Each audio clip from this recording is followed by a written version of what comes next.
there. It's not. That's a lot of angle. But it's going to be 210, 211 with a spare.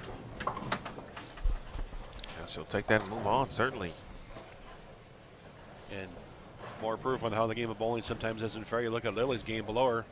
She stayed clean and can maybe beat her by 1 pin.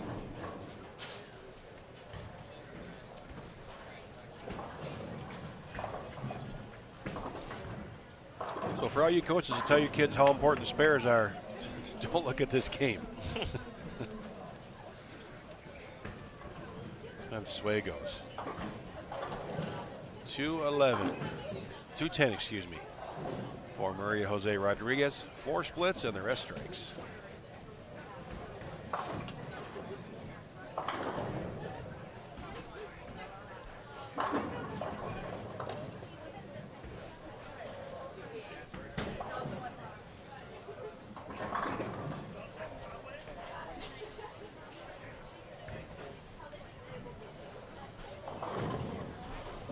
I think we've all had a game or two like that in our day as bowlers.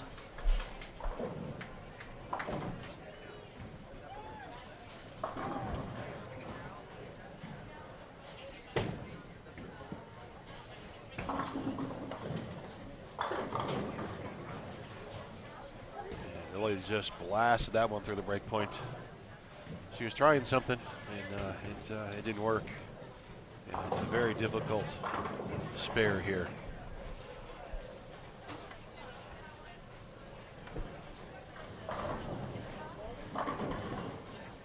2-4-5-7.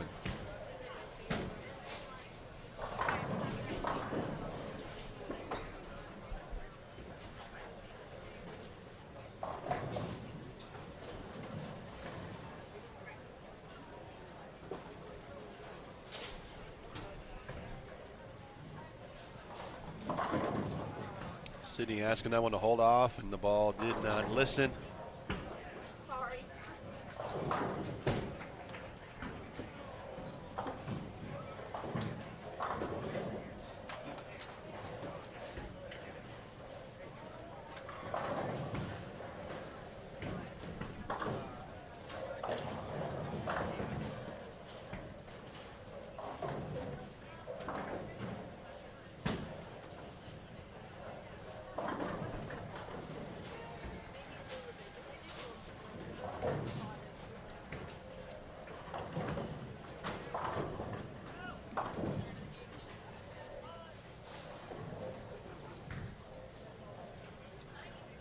Danielle McEwen, the leader through 12. We just finished game 13 of the day.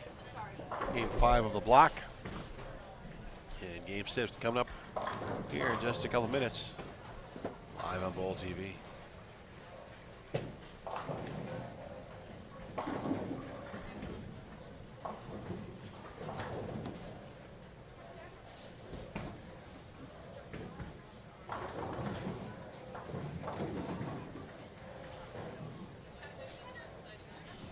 .236 for Lindsay Boomershine.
Nice game by Sydney Brummett again, 255.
Game 6.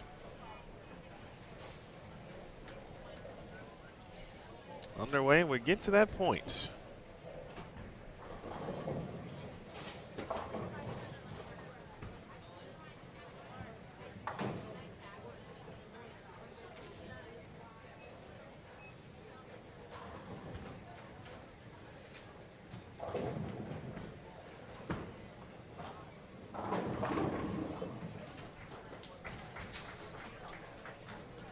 And that point is when you start to see the pace slow down just a touch, where players realize where they are in the standings and are trying to make that run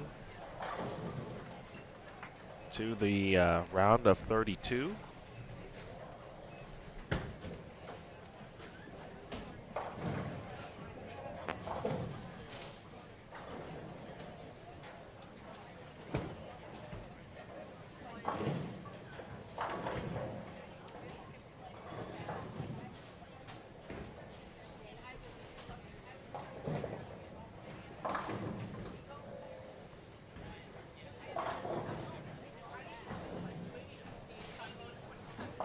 If you were listening to our broadcast a little earlier, I talked about, I initially thought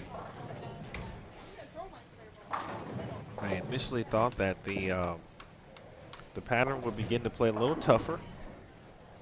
I would probably still say it's hard to quantify, to be honest, because some of the scores that we've seen certainly have been still dynamite.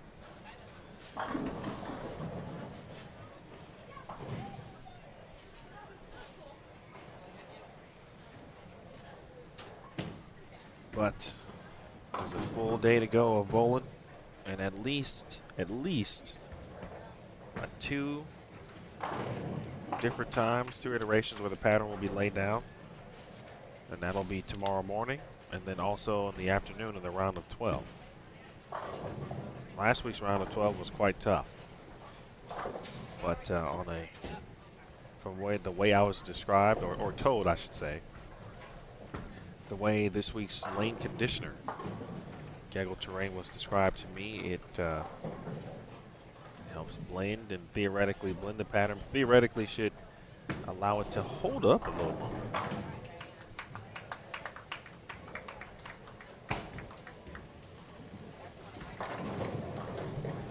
And you see Liz Culkin still out there playing to the outside.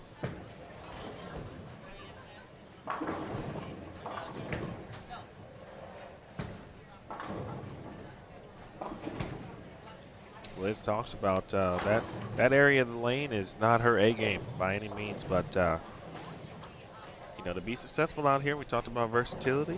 You got to work on every part of your game. You never know what you're going to get each and every week. The good news is for the players here on the PWBA tour, for standard events, they did receive a scorecard, which is also made public. It's on the PWBA Facebook page. But the scorecard listed 6 lane patterns with varying lengths and volumes of oil. And the only thing they knew was, oh my goodness, wow. Only thing the players know about each pattern is those respective figures. They don't know what day or which event is going to be used. And even if we say, hey, this one's going to be 42 feet, the distance could still change up until the event itself. So nothing was ever set in stone. They just give you an idea.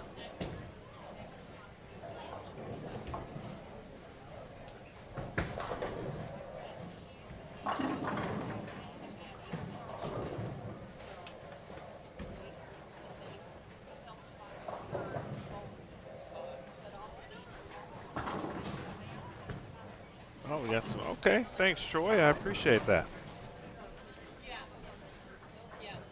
I appreciate it very much. June 20th is the day.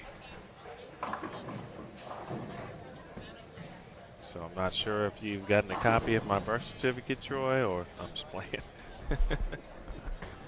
No, that is indeed correct. Tabitha, how about that? If your birthday was Wednesday, Tabitha, you share.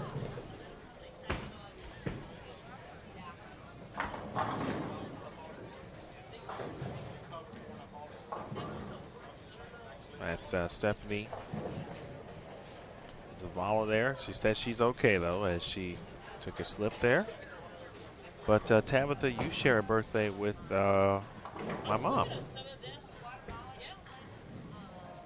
So you're automatically a good person in my book. Plus, you're a subscriber to Bowl TV and an avid viewer, so we appreciate you tuning in.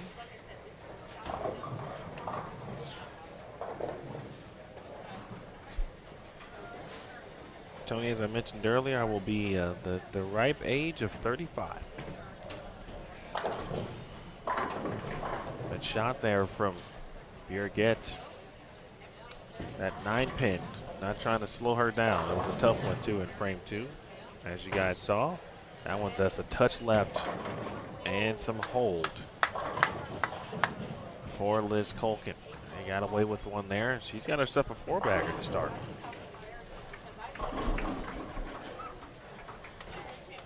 Starting to feel it every day. The old age. The old knees just don't quite.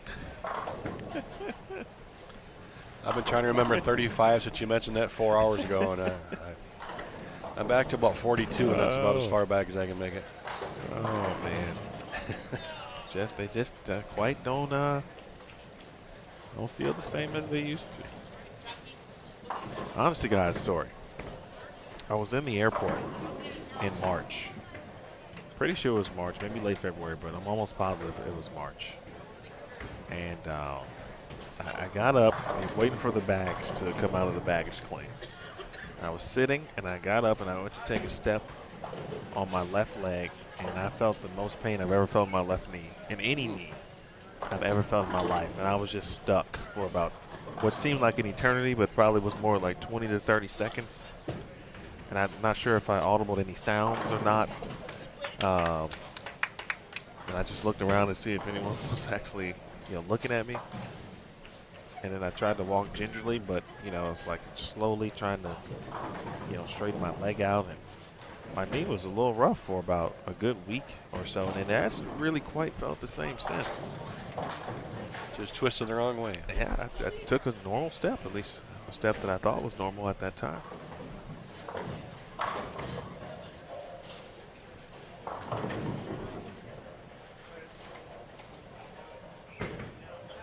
Oh, how about that, Lisa? Pleased to share the day of birth with you. What date? The 20th of June. That's my oldest daughter's birthday. Oh, get out of here. Yes, I have 3 daughters born in June. How about that? Wow, that's a tough one. Hey, because I'm a Gemini. It can be tough sometimes for those who love us. Oh, wait. No, it's July. Never mind. Oh, come on. Wrong month. I hope they didn't hear you. Nah, there's I don't know. Nah, they're not.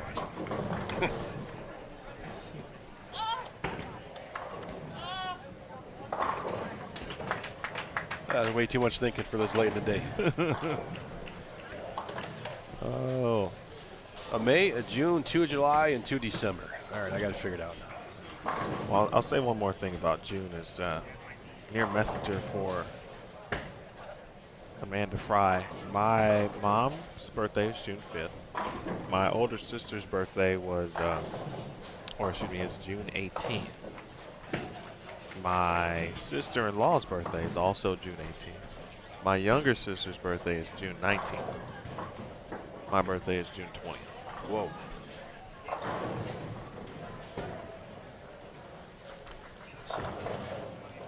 Whole lot of celebrating in June in the Williams family. No celebrating for the Maria Jose Rodriguez family. She's 7-10s off to the far right.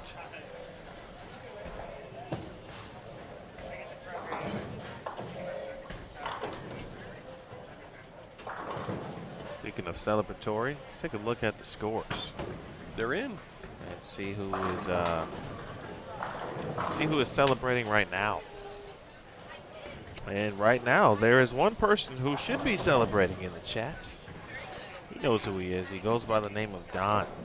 That is because Shannon O'Keefe is taking the lead at plus 310.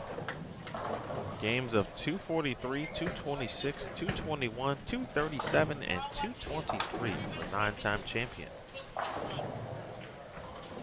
Danielle McEwen second at plus 295. Shot 155 to lose the lead. Josie Barnes in third at plus 258. Aaron McCarthy is fourth at plus 251. Missy Parkin is fifth at plus 242. Brianna Cote sixth at plus 227. Valerie Bercier is seventh at plus 224. Sydney Broman is eighth at plus 216. Kelly Kulik and Caitlin Simpson are tied for ninth at plus 215. Diana Zavyalova is 11th at plus 206. Jordan Richard is 12th at plus 181. Liz Colkin 13th at plus 176. Christine Gill is 14th at plus 172. Shannon Pluhowski is 15th at plus 159. And Julia Bond plus 157 and 16th. 32nd right now is a tie. A tie for 32nd with a couple of games to go at plus 17. That cut number we talked about earlier, because at one point Daria Payok was the number at 20 plus 21. And I was wondering which way that number was going to go, and it has gone down. The impressive thing, if you look at Shannon O'Keefe, she has not had a game under 211 today. No one else has been anywhere near that. That's pretty consistent, pretty solid.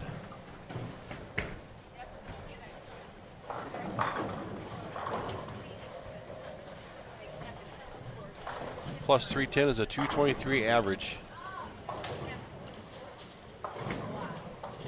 In the low game, only 211. That's some good bowling right there. That's some quality kegling.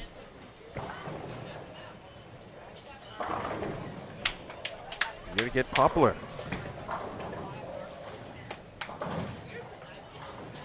Trying to make a run at minus 25 currently. With 2.5 games left, she has started with a 5 out of 6.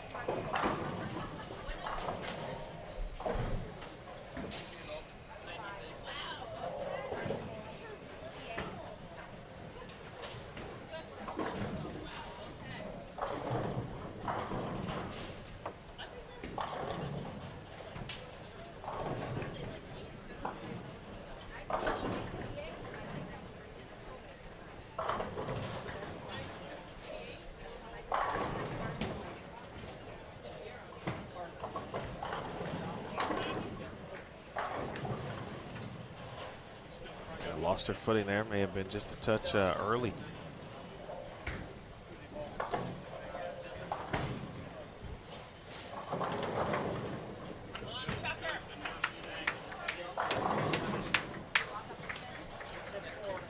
Liz Culkin, former Queens champion. Gets a 5 out late from Nebraska, correct? What did she win? My mistake. U.S. Women's Open. Oh, I knew it was a major. It was. All right. We won't hold that one against you. You just get back into the PWBA flow here. Well, at least I knew it was a major. I missed up 2 of my daughter's birthdays a couple minutes ago. So, well, it could be more of a. Not as bad a mistake as that. It could be more of a. I know you've been feeling a touch under the weather. No excuses. Just trying to help you out. Yeah, sorry. Thanks. Appreciate it. Thanks for having my back. No excuses. We're professionals. Indeed, we are.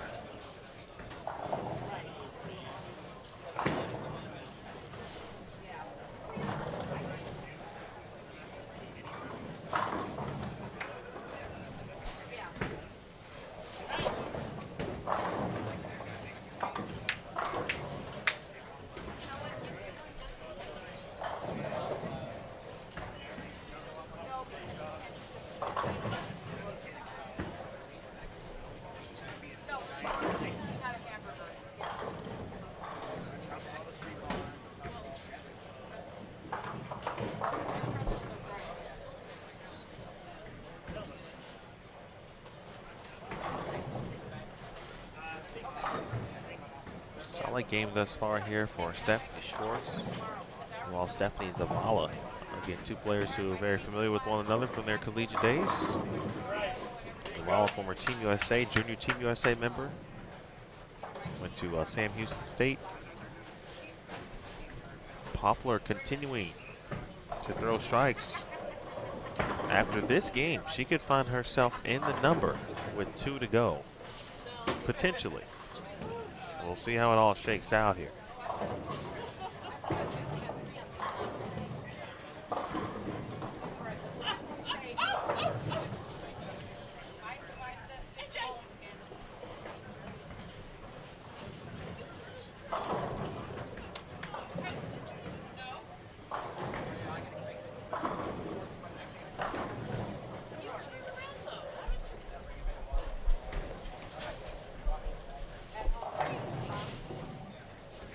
Amanda Fry trying to bounce back after that last shot and a split.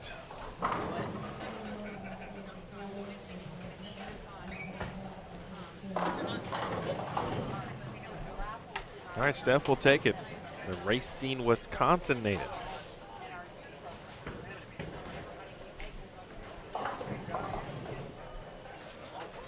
Right now on 15-16, Nebraska, Sam Houston State, and Stephen F. Austin.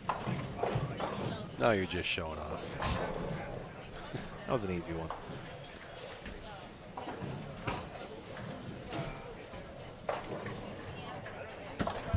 Oh, I think she probably would have preferred that head pin to stand.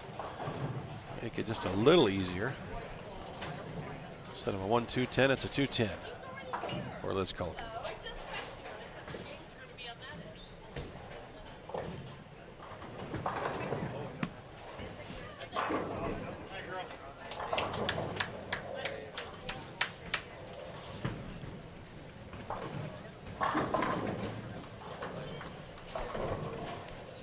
Interesting leave. We've seen a few of those type of leaves so far today. Every center's got some characteristics. It looked more like just kind of a 4-pin. And now it's 4-6-10.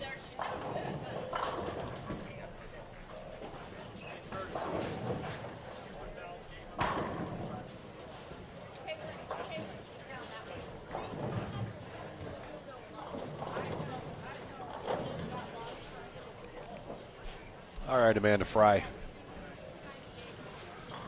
Let's punch out the 9th and 10th. All right, let's punch out in the 10th.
Thank you for that update, Troy Fisher. Appreciate that. Coming in game number 6 here in Tucson.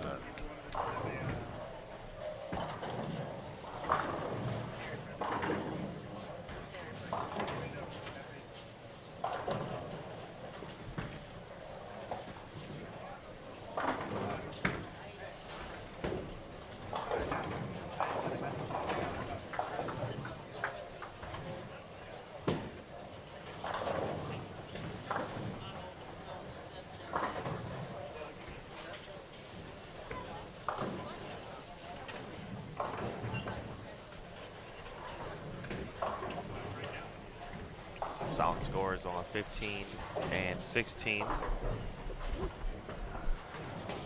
Rebecca, it's a good question.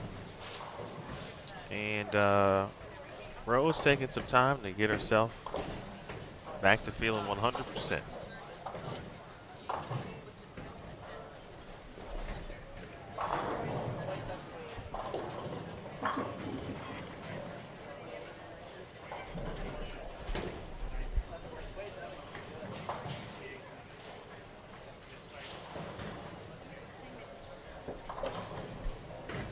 I would encourage you all to follow Rel though on social media. Ooh, what a shot that was. Poplar trying to make a run here. I would encourage you to follow all the players first and foremost, but follow Rel. She's a good follow. She'll take you kind of inside the journey, if you will.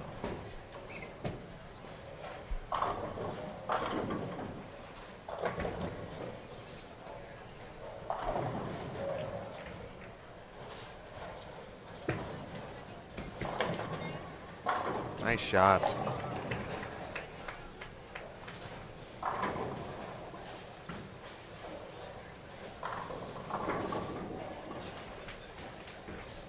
Adrienne Schock.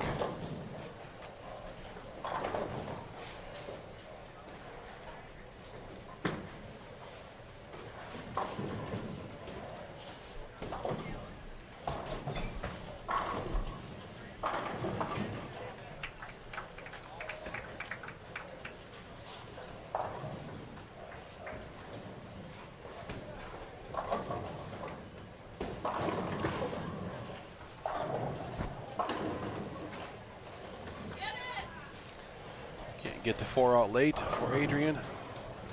The Battleground, Washington, just a little bit north of Portland, Oregon. Southern border of the state of Washington. Geography lesson for the evening.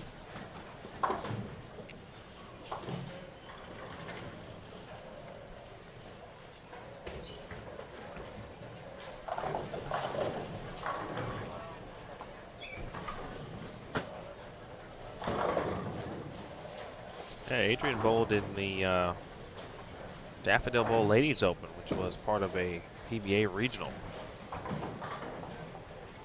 a few weeks back. About 3 weeks at this point, close to a month. But she finished third. The event was won by Danica Hegan, who also is a PWBA member and has been really showing her improvement over the last year in this season's tour. Working hard.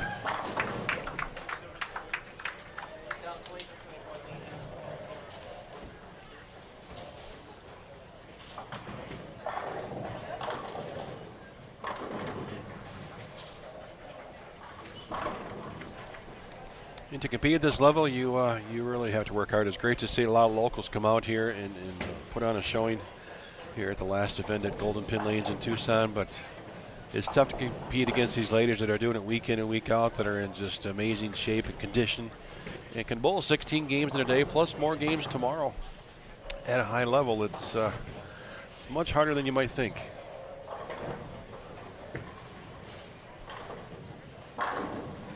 Ten back.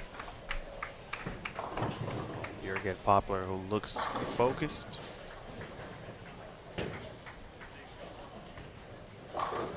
Again, making some noise back in 2015 Queens, and in 2016 making the show.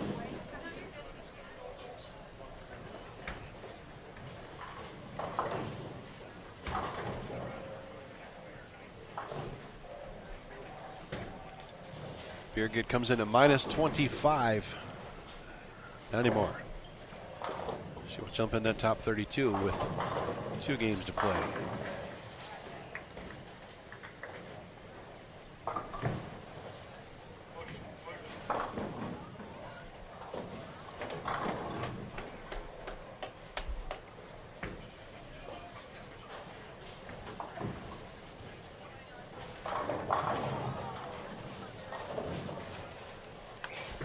Just the one title for Beergit with Jason Sterner, the Lucy doubles a few years back. That is correct. She's got her banner hanging down there in 5 and 6. She has made a stepladder finals appearance. Back in 2017, she was the #1 seed at the Orlando Open. And finished second to Stephanie Johnson, who completed not necessarily a comeback, but Steph's first event after giving birth earlier that year to her second child.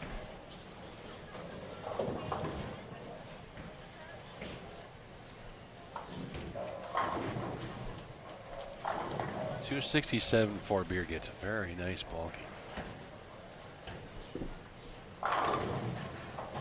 Giving herself a chance. She's going to be in the mix, certainly. And at this point, certainly that's all you would want is a chance.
All right, Daria Payonk on our featured pairs with Laura Plazas, Kayla Bandy,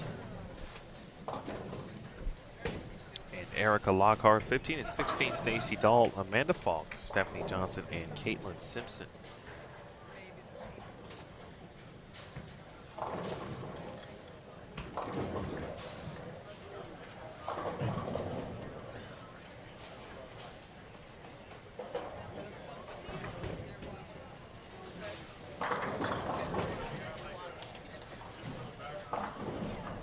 Game 7 of round number 2.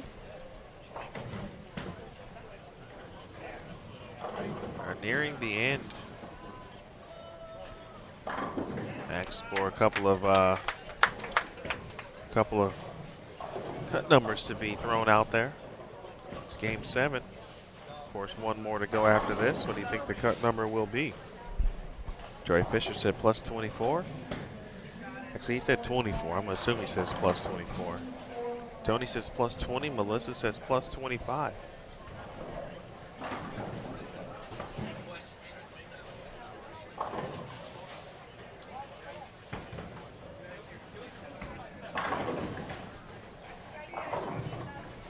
What do you think, Emil?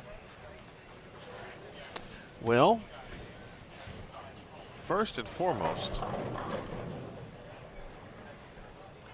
I believe, or I think that Earl is going to get close to shooting 900.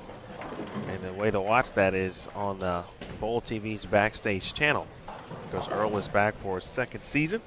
So stay tuned for more information as we continue Earl's journey to 900 again right here on Bowl TV. Bowling lives here, and that is the Backstage channel that we've chatted about today. So hopefully, if anyone has taken away anything today, it's make sure you're utilizing the Backstage channel, because that's where a lot of some really great content can be located. However, now in regards to our wonderful cut number,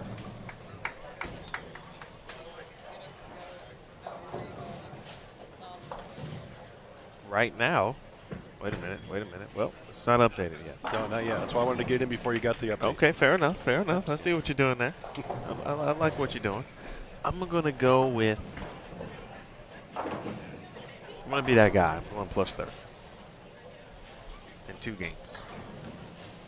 I see 4 people with the front 4 or more. I'm going to go with the Barry Sanders. Okay. Well, now I got to think about who wore number 30.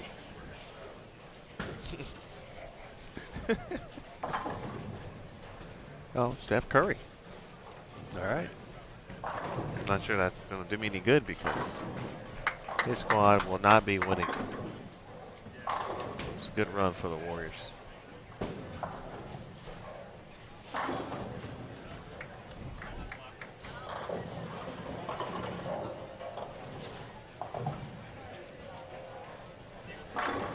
Daria, 258 in game 6. Looks to have quite a nice line here in game 7.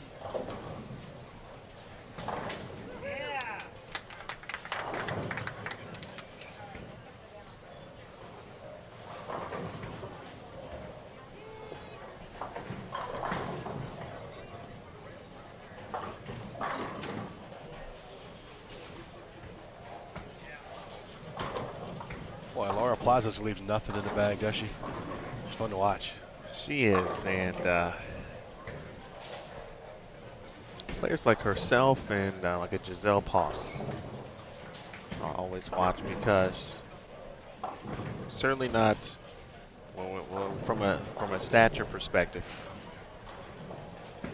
They have everything from the bowling perspective in regards to power, rev rate, etc., and how they generate that. Simply, to me, is just amazing.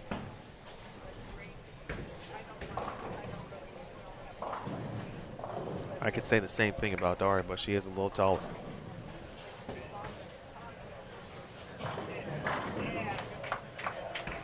There just aren't many players whose bowling balls do what Daria's does. That is correct. And for Daria, still trying to figure some things out. I think we talked about earlier, I don't know if it was this morning or maybe the beginning of this round, but we talked about how the process might be different for every player. It really is different for every player. And we expect players to figure it out and have it all figured out and win immediately and all of those kind of things. And I think everyone expected Daria to essentially do that, especially after, obviously winning Rookie of the Year. She won the title in 2017. She struggled last year, certainly, and she admitted that so. And said she felt really confident coming into this year, and so far it hasn't all gone, the way she certainly would have liked, but she's not defeated by any means. She feels good physically, feels good mentally. He's got some good support and encouragement, actually, from certain players on tour as well, who understand, at the end of the day, it does take a lot to get to where you want to get to. So I know as a fan, it's just easy to watch and say, wow, How does that person not have 8 titles already or something like that? But again, it's important to remember that everyone's process is different. Daria could come out and win 3 of the next 4. She's certainly more than capable of doing it. Just need that one thing to go your way and take advantage of it and go from there.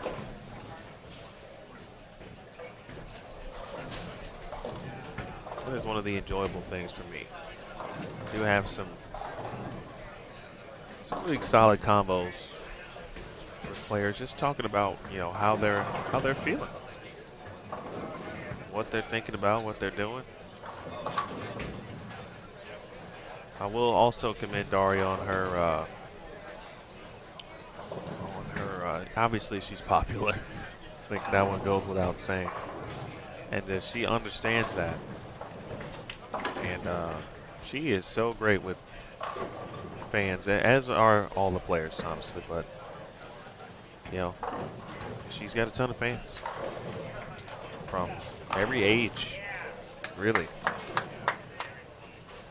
and goes out of her way, really, a lot of times to make sure that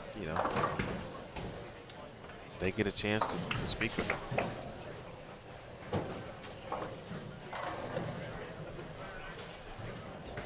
Scotty P. A shot there from Falk. Is that the Scott Pohl? That is the Scott Pohl. The infamous Scott Pohl. Hi, Scott.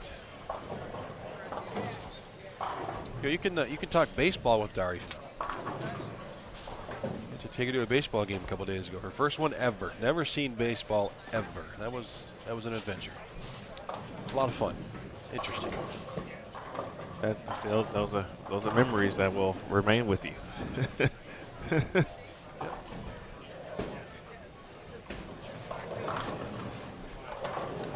I recall we were at the PWBA Tour Championship in 2016.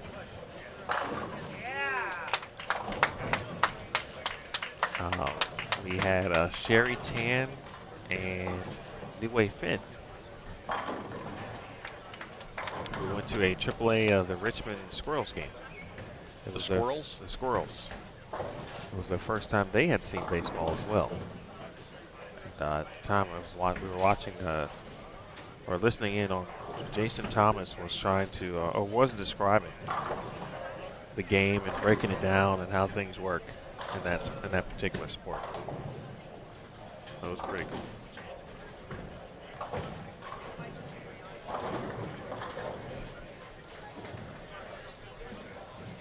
I learned quickly how difficult it was to actually explain it to someone who has absolutely just no idea how the game works at all.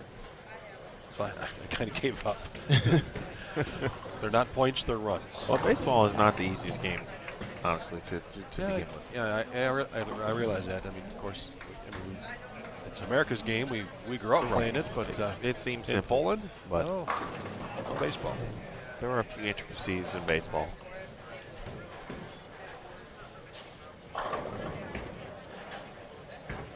Scott, this is Craig Elliott, the one and only.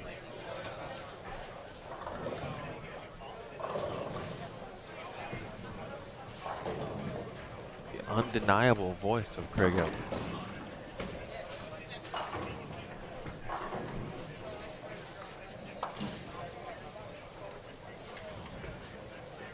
Craig will be with us for the remainder of this event, the Tucson Open. Helping fill some gaps and some voids in our normal staff as Aaron Smith has been in Vegas probably, I don't know, 2 weeks, I guess at this point. Super Senior Classic. We're going to switch spots. I'm going to go to Vegas for There a couple it weeks is. after this. So And the Senior I'll Masters. boot Aaron out, and I'll head to town. There's only room for 2 broadcasters in Vegas at one time, Aaron. You got to go. Aaron will be back with us next week in Fountain Valley.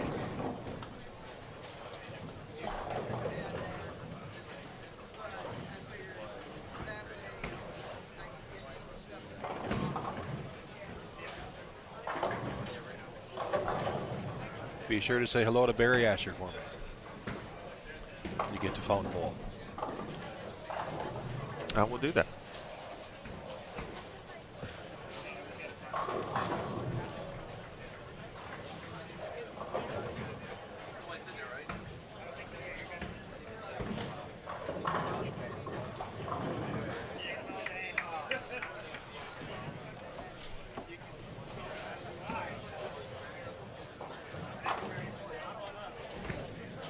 All right, let's take a look at our standings. They weren't updated a moment ago. Okay. I will check again. Here we go. Shannon O'Keefe, plus 378. 62 pins ahead of Danielle McEwen now. 268 last game for Shannon, her high game of the tournament. Josie Barnes third, Sydney Brummett fourth. Jordan Richard, Aaron McCarthy, Kelly Kulik, Diana Zavyalova, Brianna Cote round out the top 10. Actually, Liz Culkin is in 10th at plus 200. But the number we're always looking at right now is that 32nd spot. It jumps to 27 over in Jellamar Beasley. Uh-oh, I'm close. Whoa. 30. That's the biggest jump of the day. I said 30. You did. Steph Curry, I'm in there. Close. Well, actually, we had a couple people say, I think someone did say 27. One pin back, Brandy Calderon. Jody Westner, 20-30 back.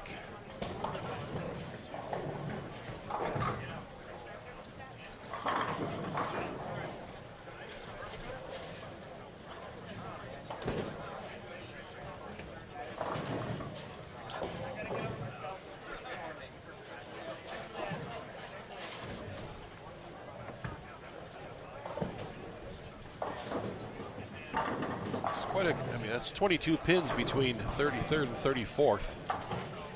It's significant.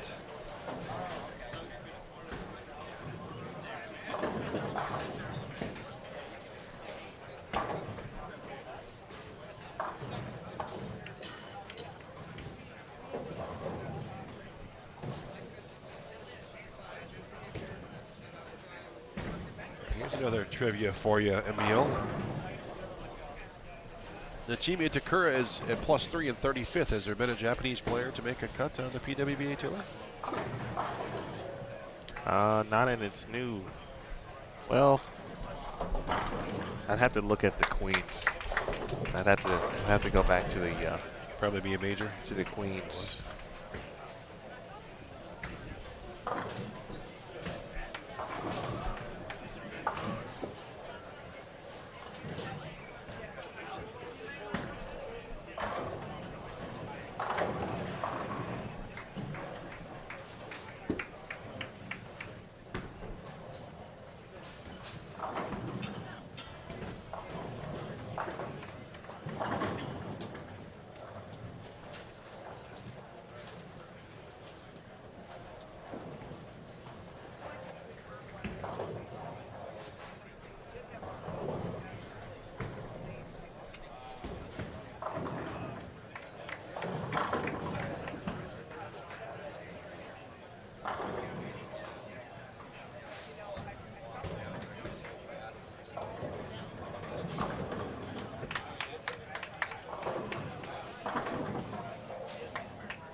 Mike, I think Brandy is out of camera range now. She was on the high end of the house. Where did she go? We don't have cameras everywhere for you. Sorry. Ah, man. Ah, man. I hope you're well, sir. Look forward to seeing you at some point. Got a front seven. Way down on 7 and 8. I'll tell you who that is in a second. And tough 7 pin there. Get back to your quick question on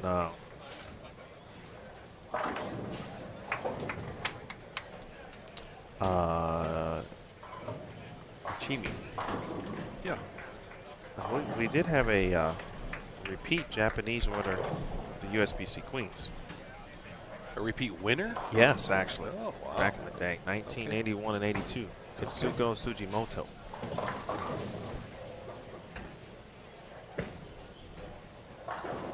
Back to back.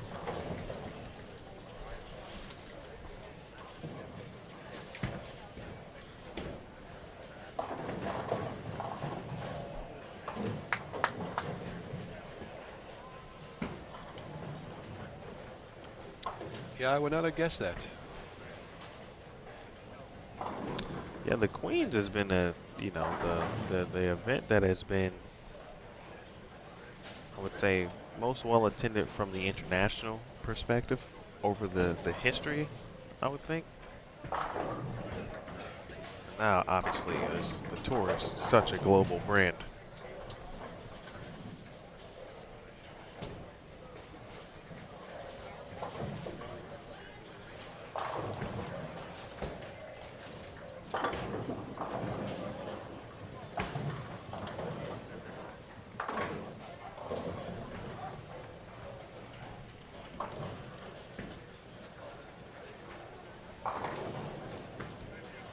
Kayla Bandy. Just a bit high. 3.6910. In fact, final note on Japan, and specifically with the Queens. Mentioned Katsuko, and the third winner or second winner from Japan was Kazu Inhashi in 1984. Japan well represented in the history of women's bowling in the United States and on the PWBA tour.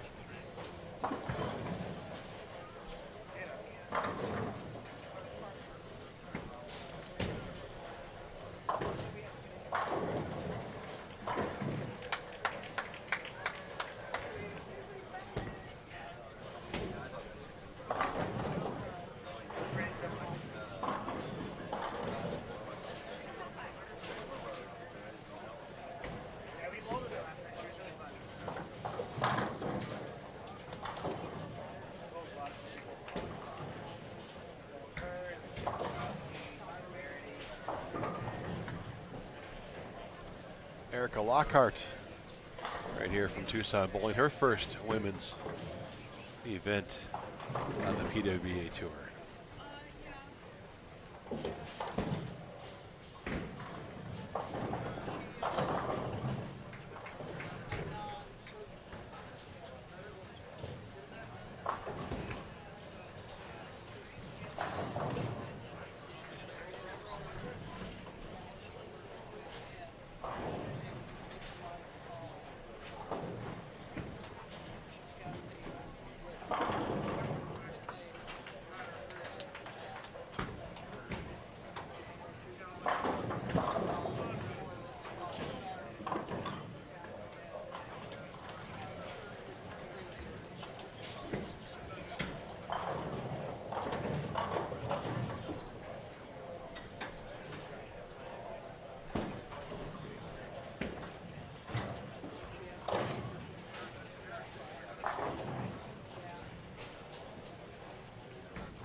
have a front 8 now. Off to our left. Who is that? Trying to figure it out. I don't know if it's Nachimi. Not sure what lane she is on. Or is it Sandra? Or it's Sandra Gongor. It is Sandra.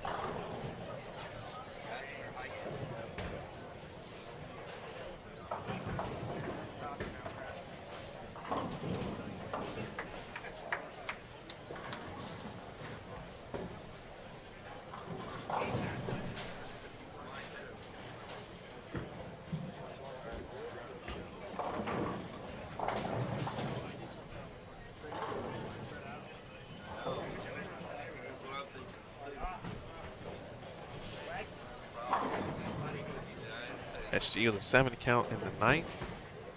So her run at perfection is over. Good shot there for Simpson to end. Caitlin nearing the end here, had a great day, or a great round 1, I should say, this morning, averaging 231.25 to lead round 1 for Pikeville standout.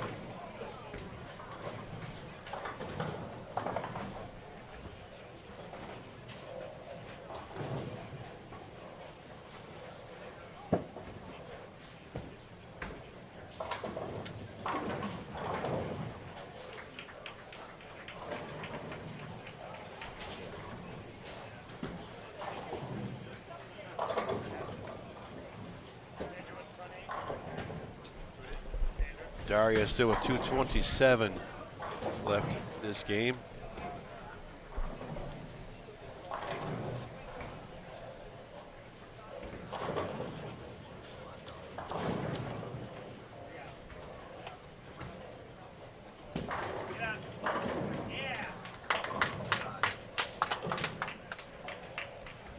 Just got a few fans in the building.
And a 2:14 finish here in Game 7 for Daria.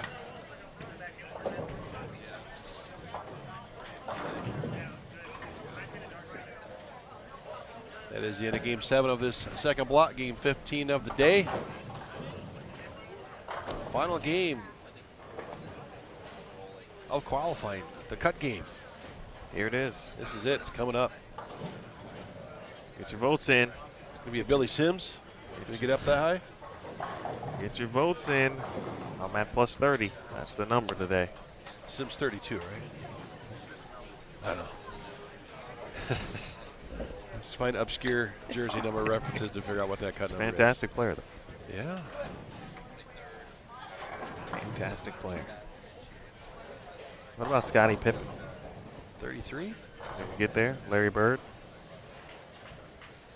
Hakeem? 50. Wow. Right? That's David Robinson. Oh, all right. Come on, guy. You live in San Antonio. Oh, no. I'm not a Spurs fan. No. I've been a Rockets fan since I was 10. Oh, wow. And you still didn't know it. No Spurs. 34 for Hakeem. 50 for Ralph Sampson, I believe. Yes. I think, yes. Fun fact about Ralph Sampson. He is like a distant, how can I describe him? uncle, maybe. But he is related to I have a cousin whose uncle is Ralph Sampson.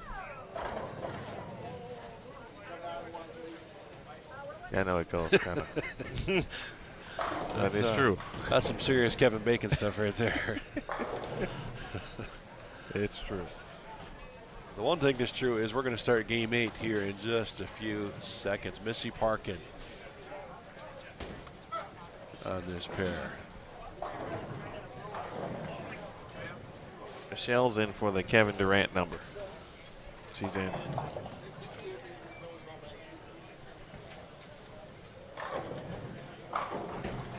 Jen Higgins, Amber Harvey, Erin Zuprinsky, Shannon O'Keefe, Nina Flack, Jennifer Dovers, and Elysia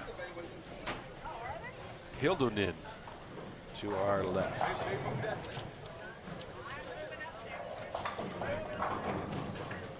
Not nearly as obscure as your Ralph Sampson reference, but Erin Zuprinsky from Tinley Park. Tinley Park Bowl is the first PBA regional that I ever broadcast. How about that? Won by Ronnie Russell. Chris Barnes missed the cut by 1 pin there. I'm sure he doesn't want to remember that. Hope he's not watching. Sorry, Chris. It was a memorable one for me. It was actually at the time the highest paying regional. $15,000.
Well, let's see. It looks like we've got one pair still finishing up. Maybe a couple still finishing up game 7. The good staff here has been out doing some work down there. Some of those pairs getting some deadwood out. So perhaps those might be the cause of some delays. So at the moment, it looks like 13 and 14, perhaps 11 and 12 maybe, and 9 and 10 will be the final pairs to complete game 8 here on the low end. 25 and 26, 29 and 30, 31 and 32.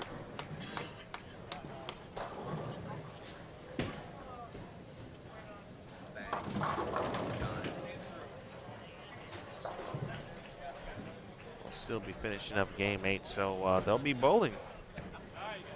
That'll be going on, but our feature pair certainly will be done before those pairs. So just keep that in mind, but we'll keep this stream live, as we always do on a Friday night, to hear the final cut number.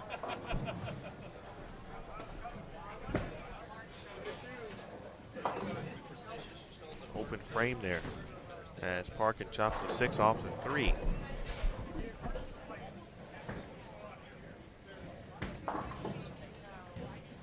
I feel like first real look we've seen that at least I've had a chance to see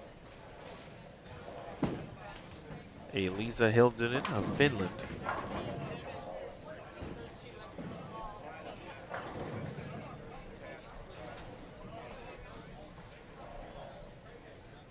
And she has been doing her thing today. After 14 games, she was in the number. We'll see how it goes after we get our game 15 update.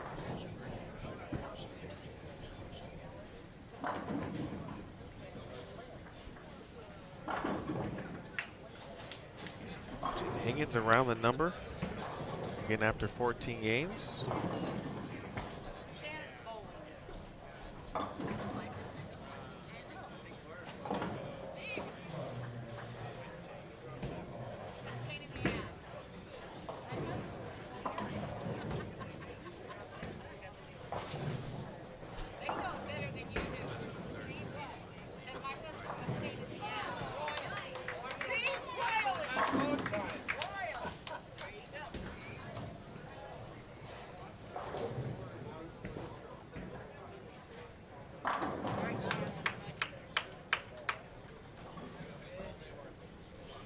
Get a chance to see Shannon O'Keefe, and that's been the story for Shannon here in round number 2. And she has had blocks like this in my experience on the PWBA tour.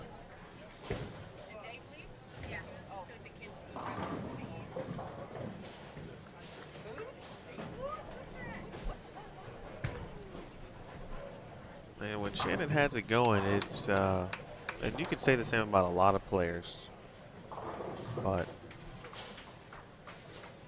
the great ones know how to continue to keep the foot on the pedal.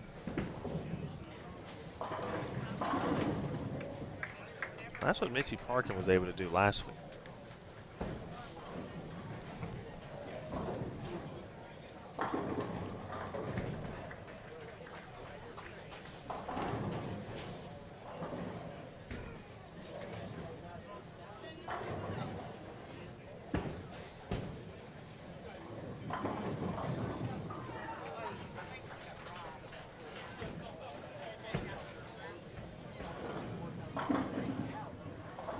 By the way, folks, for your diligence and certainly following along on Bowl TV, as we get to that cut number, will be a giveaway by the giveaway guru, Brand Houghton. Appreciate all of his hard work. Brand had he had some work to do today.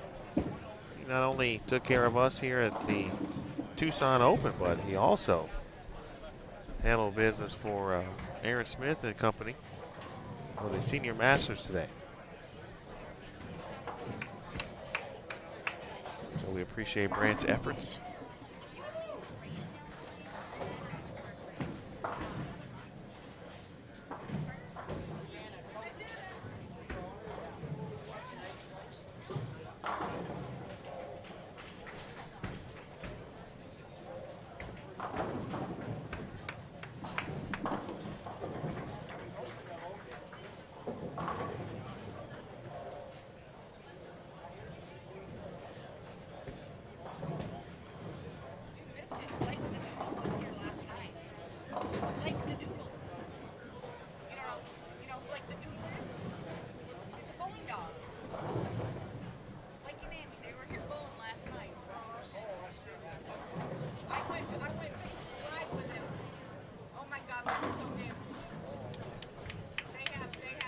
Shot repeatability, check for Shannon O'Keefe.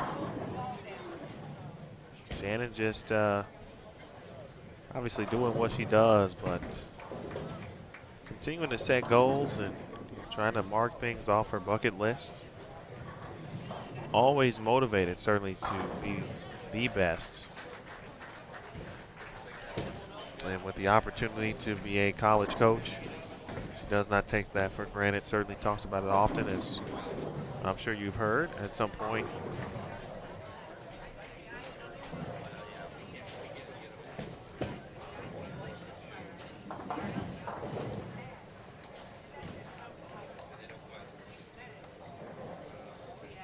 Eliza looking for her second strike on the right lane. Nicely done. It's only a matter of time, I think, before it certainly won't be every week. But and it'll probably be in the continuation in which we see most of our international players and those who do not live in the United States. How they kind of take it in swings, if you will. But at some point, if, let's say, a Team Singapore is able to stay for 3/4 of a season as opposed to the first quarter, a little more than that. They were here for 5 events this year. What we could see and how things might be, even more competitive, obviously.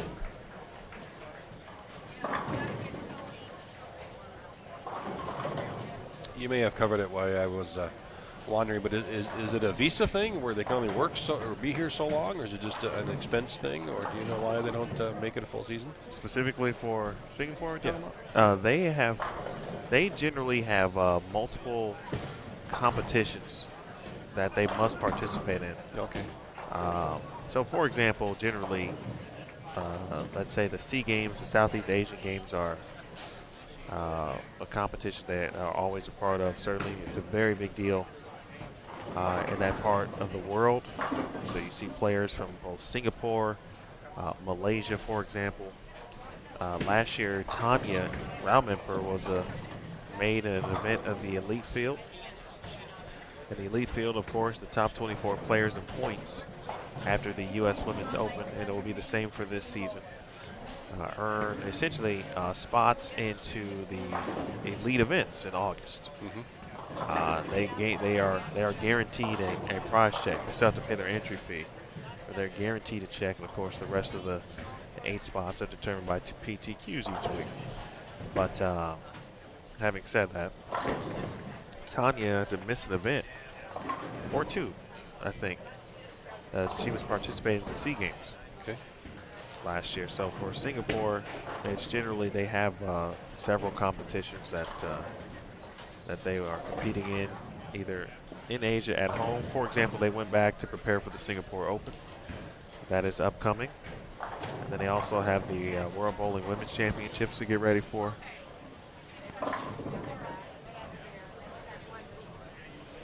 Team Malaysia was only here for 2 events this year, which is uncommon for them in their last couple of years on tour. But a little bit of that was funding.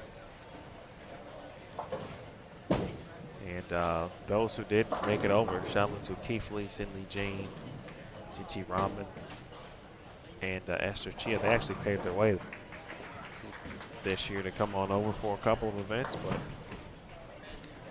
be able to utilize it and prepare. Some of our international competitors really utilize this tour, to prepare themselves, but to prepare one another. As a team, they view this as the best competition in the world. So I'm really looking forward to the World Women's Championships this year. I know what Team USA looks like. We just saw Team Singapore. I know what Team Malaysia looks like. I know what Team Colombia looks like. I mean, I'm like Pretty anxious good to really watch it unfold.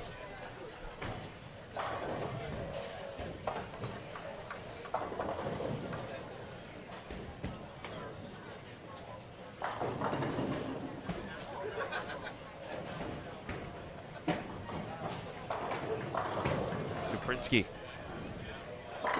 Shot. You've got a player like Angie Ramirez who isn't not bowling any of these events because she's going to bowl with all the national team, right? Is that kind of a vacation to bowl PWBA stops? Yep, and we talked a little bit about the dynamic of the full-time job, and Angie is in that very situation where she's got a great job and only has so many vacation days. So she did bowl the Queens and actually made a very nice run. And so we hope to see her again. I think she had maybe 2 or 3. I want to say the U.S. Women's Open was on the docket, or maybe it was the Players' Championship. One or the other. We do have score update through 15 games. Shannon O'Keefe, 393. Danielle McEwen plus 320. Josie Barnes in 3rd. Sydney Brummett in 4th. Valerie Bercier in 5th. Jordan Richard, Diana Zavjalova, Clara Guerrero, Stephanie Johnson, and Liz Culkin round out the top 10.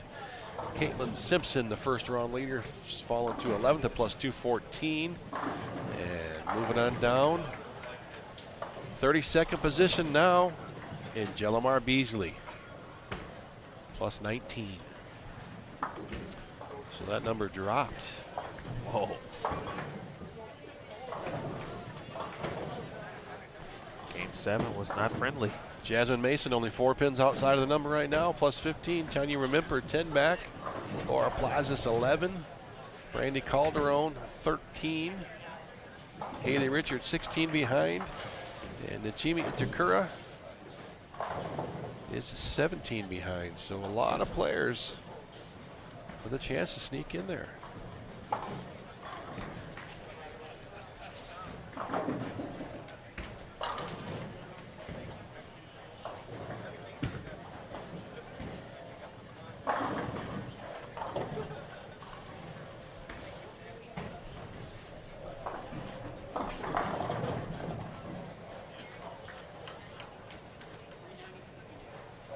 Nice job today from by Sydney Brummett. Sid the Kid. Like she was around the top 10.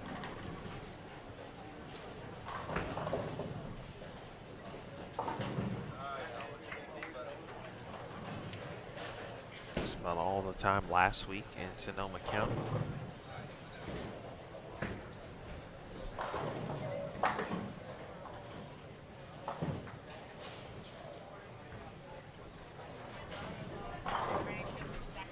Christine Gills really had a great day. Plus 144. What a gap that is from 23rd to 32nd. You don't really see that a lot. Not that big of a gap.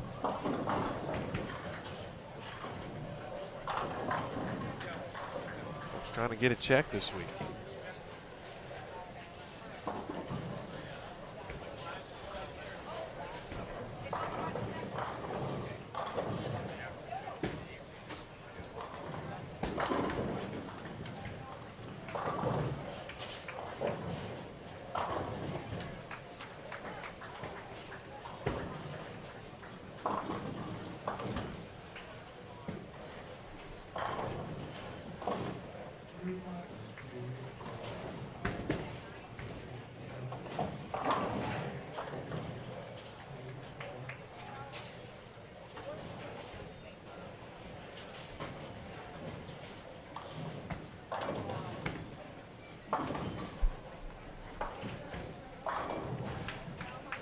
Final game, first day of the Tucson Open.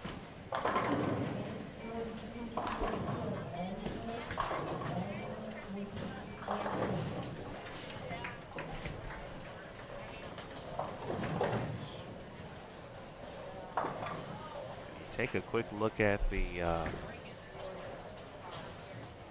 early points list after 5 games, Dasha Kovalova, top points getter for on the PWBA Tour after that first place finish, obviously the USBC Queens. Dash has cashed in every event, and she has made the round of 12 in a standard event once as well. 22nd in Cleveland, 17th in the Twin Cities. Lincoln, she finished 8th. Obviously won the Queens, who finished 29th last week.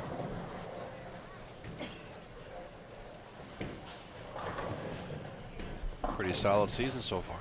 Indeed, but that run looks like it's going to come to an end today in regards to making every cut thus far. Right now in 53rd, Shannon O'Keefe in 2nd. And so depending on, of course, what happens here, Shannon could be your new points leader next week. Sherry Tan is in 3rd. But of course, Sherry back home in Singapore. Sherry finished 2nd, 6th, 5th, 20th, and 27th. Jordan Richard is 4th in points. She's got a win this year in Lincoln.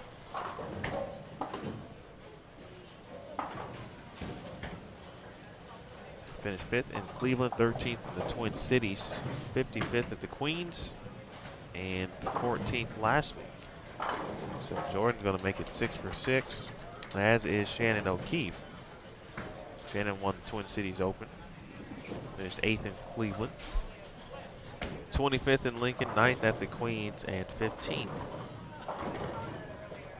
last week.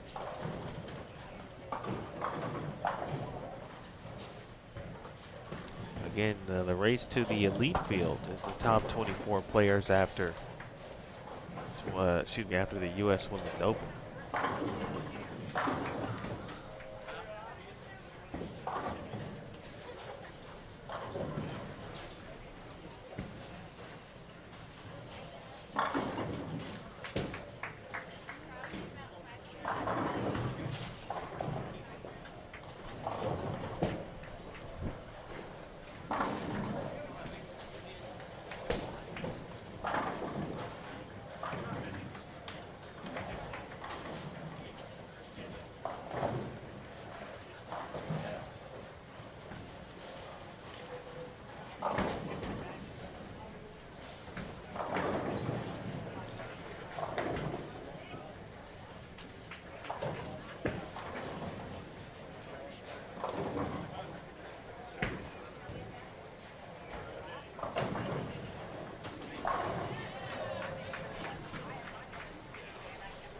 Jasmine Mason off to our left somewhere. Let's see if she's making a charge. Thought I saw her walk that direction.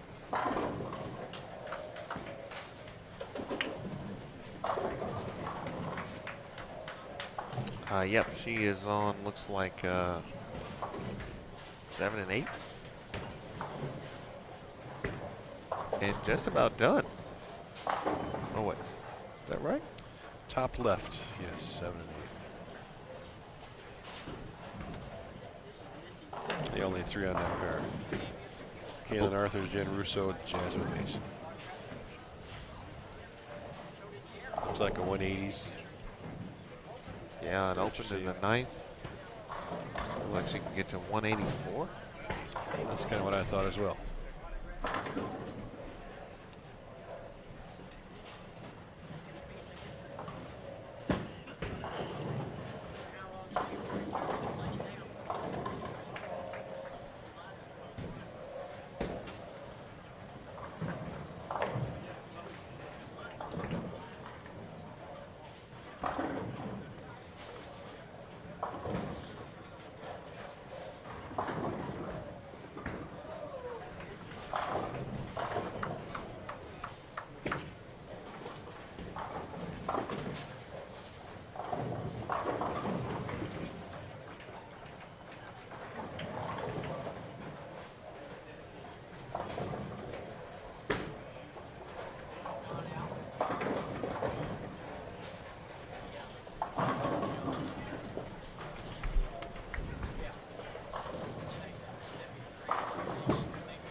Ryan, if long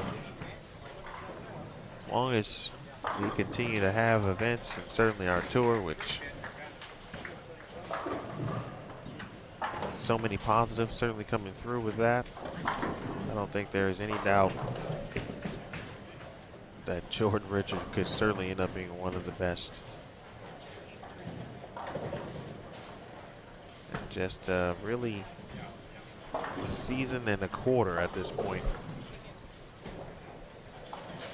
The impact that she has made on the PWBA tour, on the fans and their fellow competitors.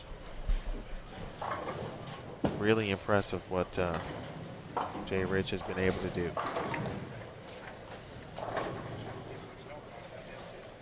It's scary to think that that type of player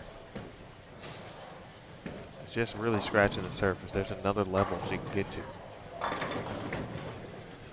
She's got a lot of new competition coming almost every week, though. These young players coming out of college, no doubt about it, from other countries. That you know, there's only so many events available each year to win a title. You know, you look out here. So, was there 16 this year? 14. 14. All right. So Shannon O'Keefe, she'll win one. I mean, you know, a normal year you figure Shannon for one or two, Liz for one. You know, Danielle for one. You know, so now you're down to maybe 10 opportunities, and they go quick. So you have to, when that opportunity presents itself, you need to take advantage of it. There's no doubt about it. The thing is, though, for Jordan, she's now in the someone you would throw into the, oh yeah, Jordan's going to win one at least. Yep, Shannon, Liz. Now you add Jordan to that list. She's already won one. Yep. As has Shannon, for that matter.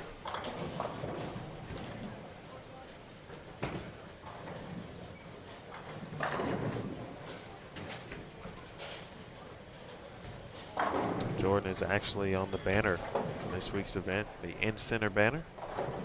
It lists the event schedule, what time the stepladder finals are. It's actually right above 17, 18, 19, and 20. It expands. It is that wide.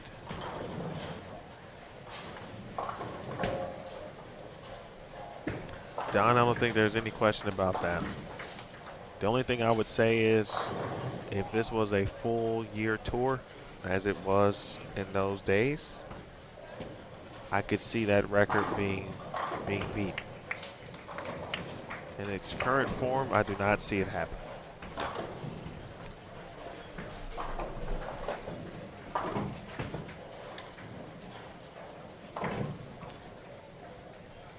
That's just my opinion. I'm with you on that one. It's a big number, 32. The closest anyone will get at the moment is Liz Johnson is the closest. She's got 8 to tie.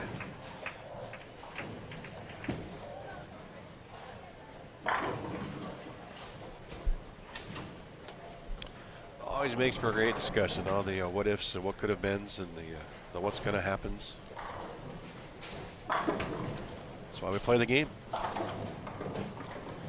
Let history write itself.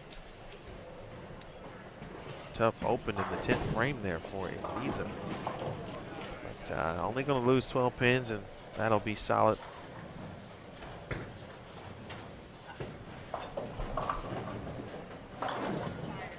Well, yeah. I don't want to speak too soon, but that drops it to minus 77, or excuse me, plus 77. So that should be enough, especially with considering what 32nd is at the moment at plus 19. We'll go ahead and say that she's on solid ground.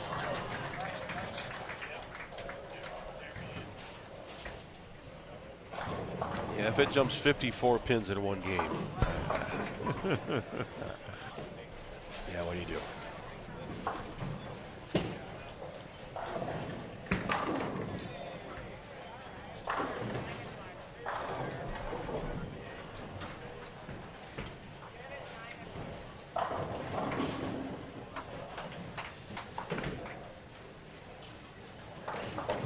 be a good learning block for Caitlin Simpson. Had a great block 1, come back and just never really got things going block 2, but she's still in the mix. Something that young players can learn. You know, a 3-hour break in between rounds. A lot of things change.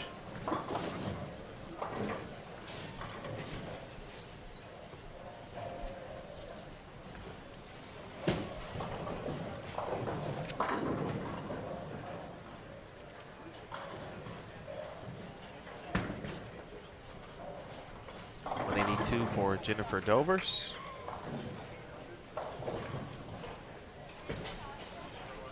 Flash shoots 197, and Shannon O'Keefe 200 even. Her low game of the tournament. How about that? Shake that off. And Shannon O'Mac finish her 16-game block at plus 393.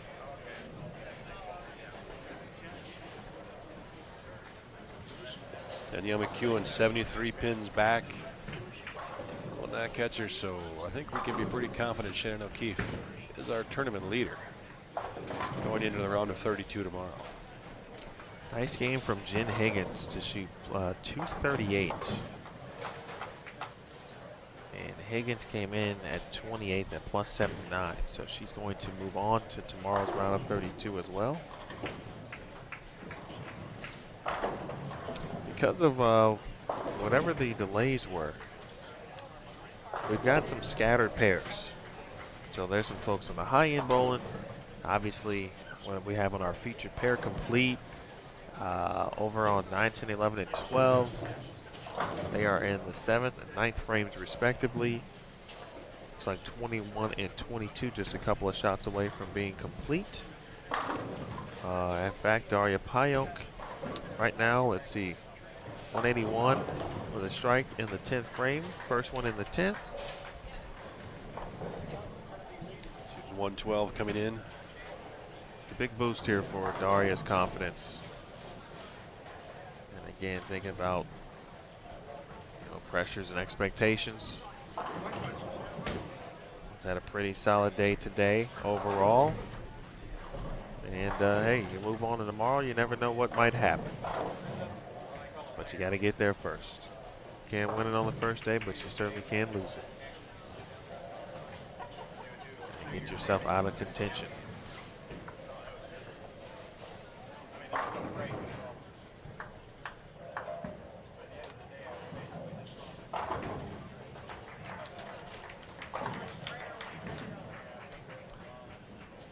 Zavjalova finishing in the 270s.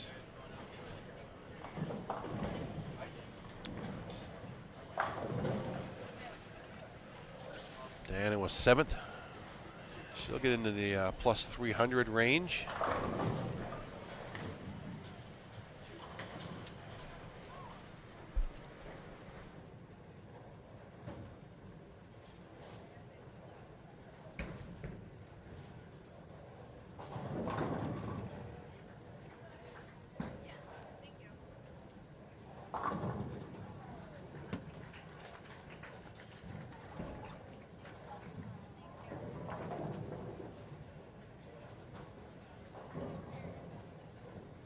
Hang with us for a couple minutes. We're going to bring in a special guest here as we wait for the coverage to wrap up.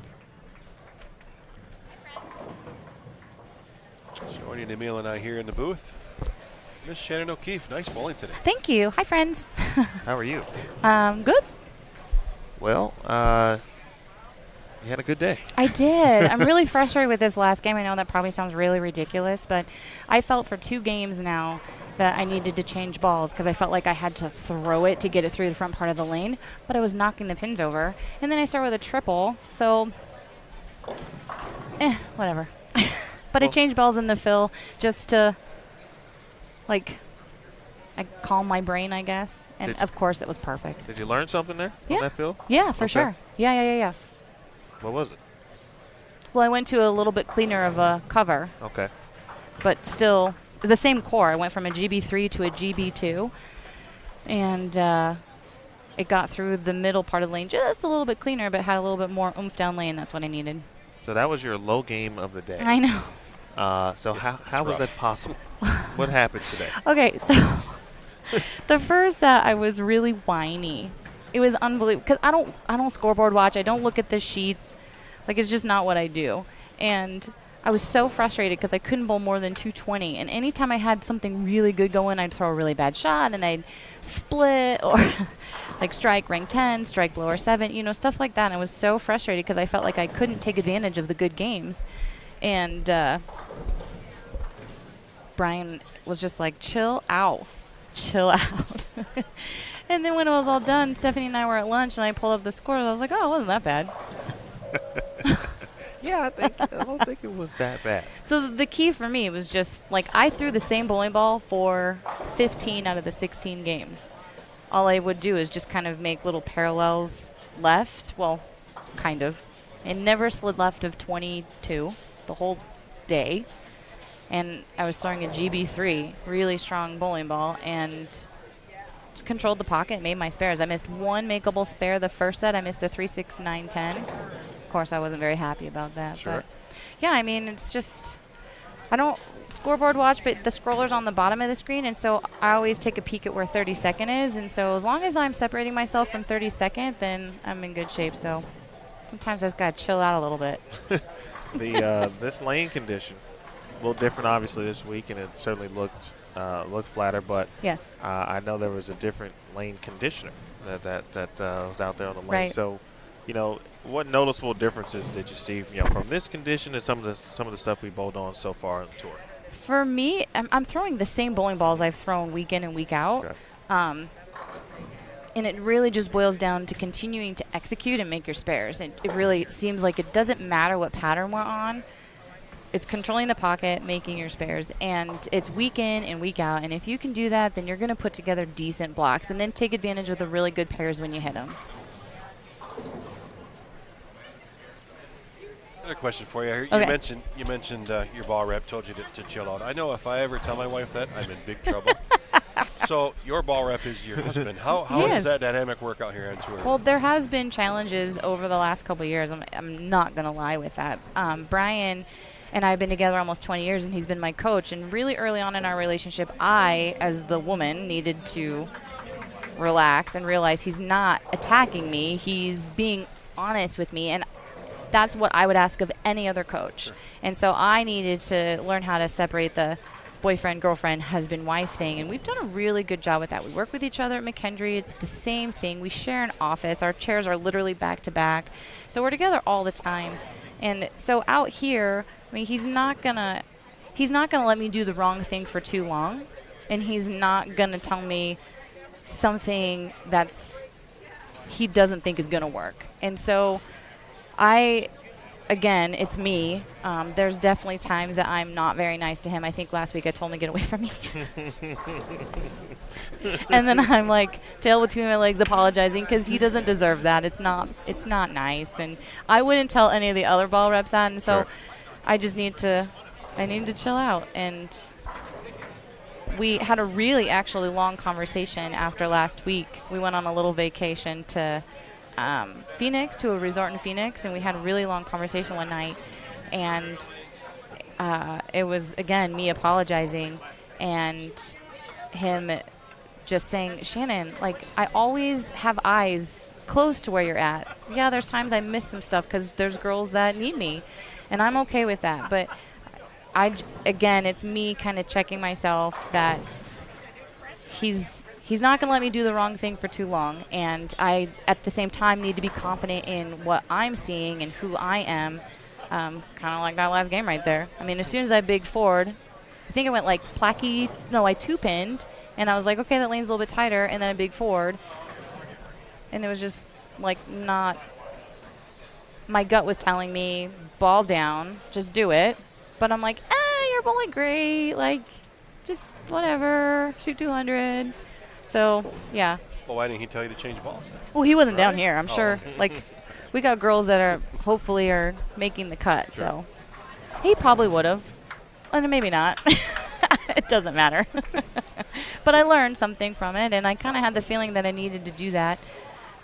But So I mentioned that earlier in the block today about the fill balls and how players change. And you might have 5 or 6 in a row going into the last shot, Yeah. but how important is changing balls on that fill ball, throughout the block? I think it's really important because it always gives you an idea, like a ball down, or sometimes I'll even jump the next ball down and go 2 balls down and just kind of get an idea, because if that one looks good, then chances are when it's time to change, I need to skip the next one. So it's important. I swear every fill ball strikes, right? I feel Does like it the not? majority do. Everyone strikes, and sometimes it psychs you out sometimes, I think. But yeah, I think that's really important. I think you can get so much information doing it. You have nothing to lose, make a good shot and gather the information and move on from there. So I think it's important. I change balls and fill shots just about every game. Great bowling today. Thanks. It was fun. Did you turn in your score sheet? Yes. Oh, okay. All right. No, I was just making sure. Well, thanks. All right. Well, since you turned in your score sheet, I'll ask you one more question. Okay. And I kind of know the answer, but I am curious what you might expect from the lane condition tomorrow. With less bowlers as we get into the round of 32, and we know, patterns can be different each time they're laid down, Yes. and those kind of things, and obviously something you're experienced with. So what might you expect for tomorrow? I'm expecting them to be tighter down lane, and if girls see that, then they generally will use a little bit more surface, so the fronts will burn a little bit faster, will dry up a little faster, and the back ends seem to be tighter. And the only reason the back ends, well, not the only reason. Every time they lay the pattern down over and over and over, they just seem to be tighter and a little flatter.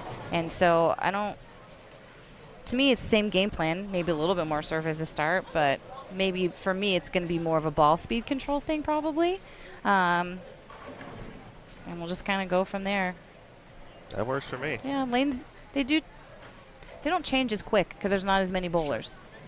But it just all depends on, there's not as many people playing all over the place either. We're all kind of on top of each other in the round of 32 is generally how it is.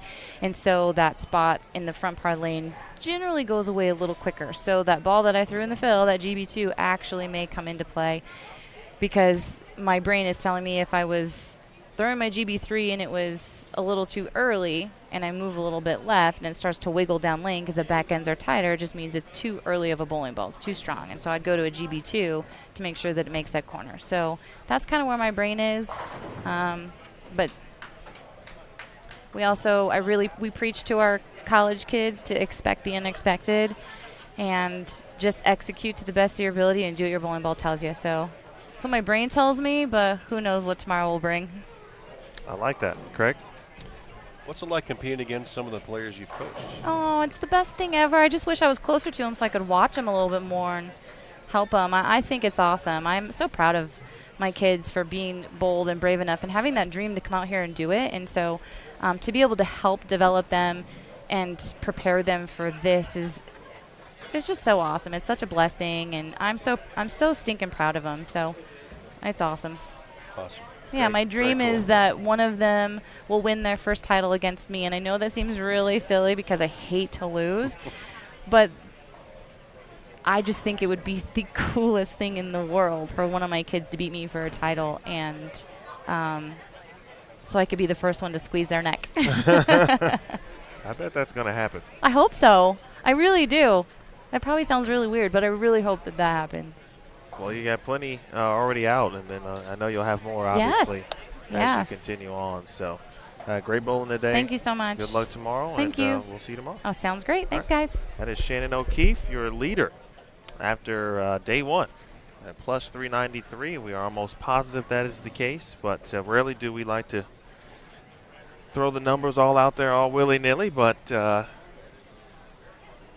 plus 393. I'm good with that one. Yeah, I'm good with that one. And the last ball of competition was just thrown, so we're just a few minutes away from our final scores to find out who that top 32 is going to be officially and what that cut number is.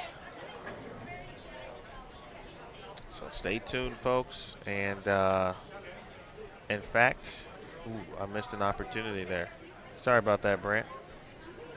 But we still do have a giveaway, and let's go ahead and do that. since we have the opportunity. So, Brant, do your thing, sir. Fire away. A PWBA prize pack is available for some lucky winner. Am I eligible? Normally, yes. Not this week. Not this week. So, of course, if you're unfamiliar with how giveaways work on BullTV.com, simply watch the lower third of your screen, and after a few seconds have gone by, you will get an opportunity to submit your entry. All you have to do is click Submit Entry, and that will enter you into the giveaway opportunity. That is literally all you have to do. So click Submit Entry, and you will be entered. All winners are chosen at random, and then whoever does win, certainly, will obviously congratulate you, because that would just be rude. And we'll reach out to you within the next week or so to get your communication address and get you your prize. So, Craig, while we wait, I want to hit that button. But I won't. 35 seconds to submit your entry. While we wait. What are we? While we wait, and looks like a few additional bowling balls going down the lane down on the high end. I couldn't see that far. I'm sorry. I was looking this way. Yeah, there's still a few out there going on. Last time to submit your entry, by the way. Kip's funny. I like that. Let's see who won.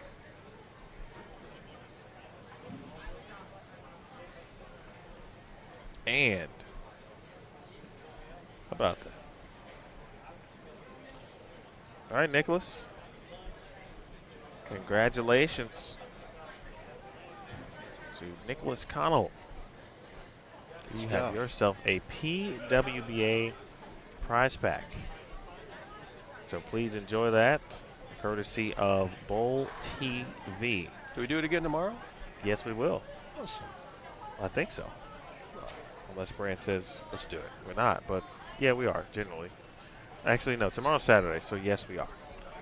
100%. We do at least one, and we also do it during the stepladder finals. Actually, at the end of the day, at the end of that round, our goal is to have the winner always announce the giveaway opportunity. So, I like it. yes, indeed. Congratulations, Nicholas. All right, so Craig, Yeah. first time back on tour in 2019. Saw a few stops last year. Just in what you've seen today, how has the tour, if this makes any sense, has the tour improved from the first time you saw them last year till now? No doubt, no doubt. They improved a lot last year. I was amazed what I saw last year, the first stop, and again, seeing them this year now as a whole, the parity across this field. I mean, we see a lot of the same names up the top, but you look at a lot of new names and you watch these players throw the ball, and my goodness, the athletic ability, the speed, the rev rates, all the stuff we see today, it just gets better and better and better. And give Shannon credit for all the coaching she does at her school at McKendree, and all the other college coaches getting these players prepared for this level.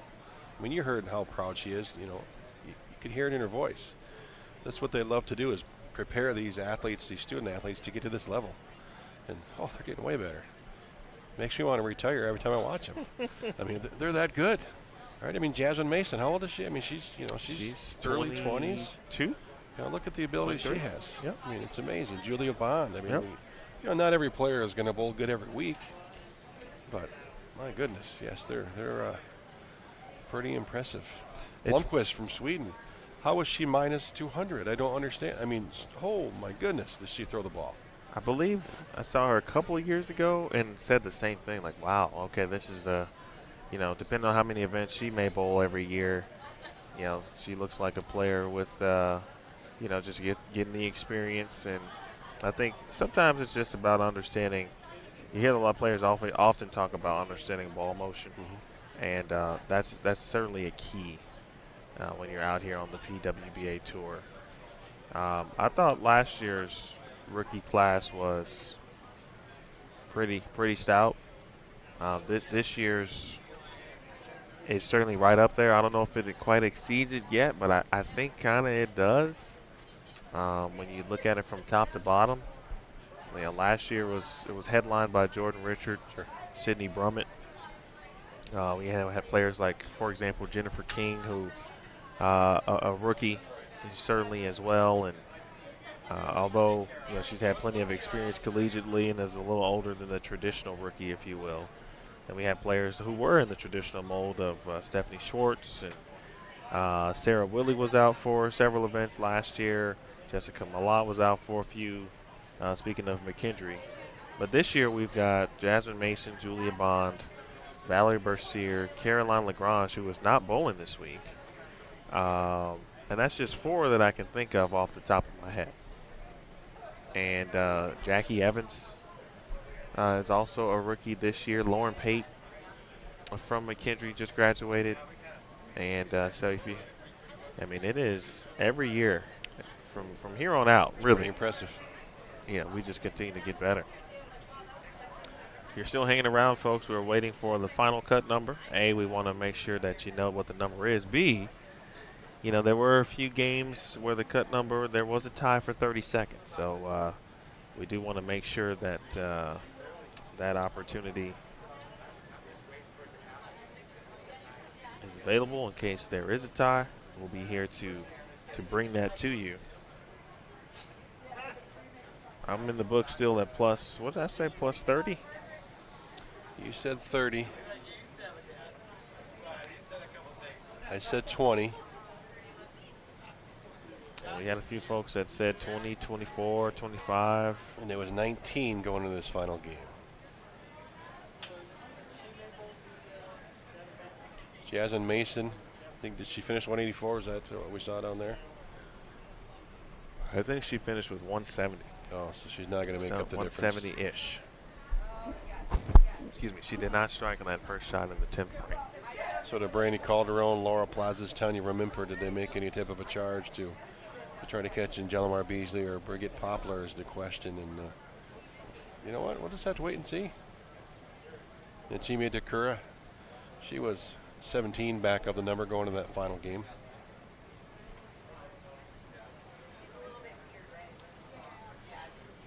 Austin says plus 23.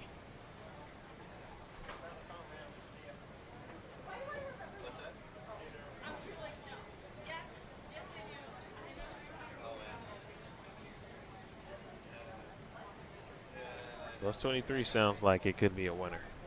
It definitely could be, but I enjoy the questions. I mean, if you look through the ones you remember, so look at the players that really, you mentioned earlier,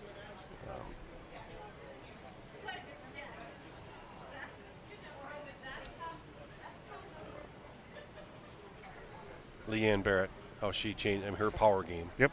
Then Michelle Feldman came along, but I mean that's only a couple players, 15, 20 years ago. You look at the players today, and Leanne and Michelle both say, "Wow," I mean they were head and shoulders above the field back then, and now, I mean Daria stands out a little bit. She's up there, but there's a lot of other players that they're catching for the speed and power and revs, and you add accuracy in there. And, it's impressive to watch. Hey, look at Jay Rich, Daria. We mentioned players like Laura Plazas today. Giselle Poss, her game really is something, and I really think in the next 3 to 5 years, Giselle Poss is going to be a top 5 player. This is just my opinion. Top 5 a lot of wrist action. A lot of wrist action in Giselle. Yeah, exactly. You just watch the wrist. I talked about it last week, and players are able to or fans were able to take a look at what I was trying to describe. It's very quick, off the hand, off the wrist of Poss.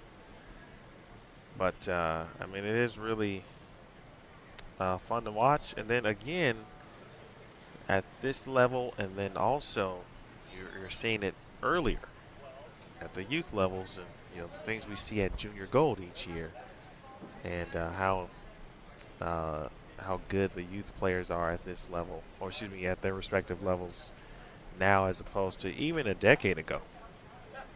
which was, 2009? I mean, just incredible what the players are doing. Lee Rodman says plus 15. Oh, that also could be a winner as well. Shannon O'Keefe being interviewed by our staff, Terry Bigham and Curtis Von Kruger. We'll have that up for you on PWBA, Facebook, Twitter. It's Instagram. Actually went live today on IG Live for Valerie Bercier's final shot of her 300 game. Congrats to Val, by the way. And formerly Valerie Calberry, and she was at Nebraska. Maiden name there. So for those of you, who's Valerie Bercier? Well, maybe Valerie Calberry might ring a bell for you, but she's a very, very good player. She's going to win at some point. No doubt. Just awaiting the number. There was a bit of some bad news that I heard, actually, because Tennille requested someone's score sheet. Is that not a good thing? That's not a good thing because they have 10 minutes to turn it in. After the final ball is thrown? Well, from her announcement. They have 10 minutes to turn that in. Okay. But for us, it means that we may not know the number for another 10 minutes, which means that yeah, that's bad news. Not that we don't enjoy being here, but well, it's been a while.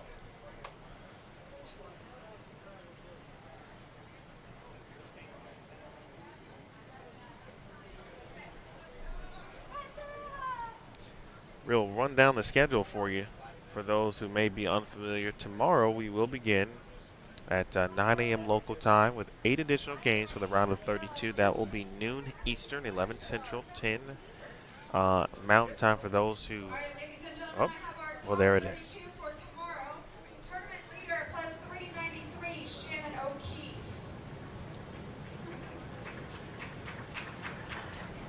Second, Diana Zavialva at plus 321. In third, Danielle McEwen at plus 310. Qualifying fourth, Sydney Brummett at plus 261. That is your top four.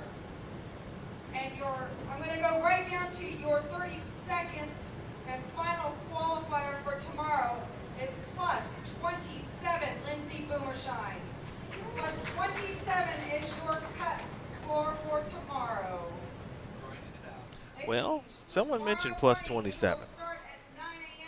And I would have to do some major scrolling up. Maybe Brant can help me out with that. I'm just curious if someone did get that number right. I'm just curious if that took place. I think there was a 27. So Lindsay Boomershine was plus 46 going in, so she went backwards a little bit to plus 27. All right. So updated scores will be available at pwba.com. And we're back live at 9 a.m. local, noon Eastern tomorrow. There it is. Yep, round of 32. And then we'll cut to the top 12 after 8 additional games, 2 p.m. local, 5 p.m. Eastern for the round of 12. And then we'll cut to the top 4 after 6 additional for the step ladder finals at 5:30 p.m. local, 8:30 p.m. Eastern time.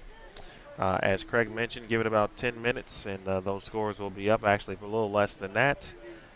Speaking of Craig, I want to thank Craig for being here this week in Tucson and joining us here on the staff. Sir, appreciate you and having you back in the saddle a little bit, and I look forward to tomorrow. All right, so for Terry Bigham and Curtis Von Kruger, again, keep your eyes out on PWBA Social and PWBA.com this evening. My name is Emil Williams Jr. We will see you in the morning, live from Golden Pin Lanes, as our coverage of the 2019 PWBA Tucson Open continues on. This has been a presentation of the Tucson Open here on Bowl TV. Bowling lives here. Good night, folks.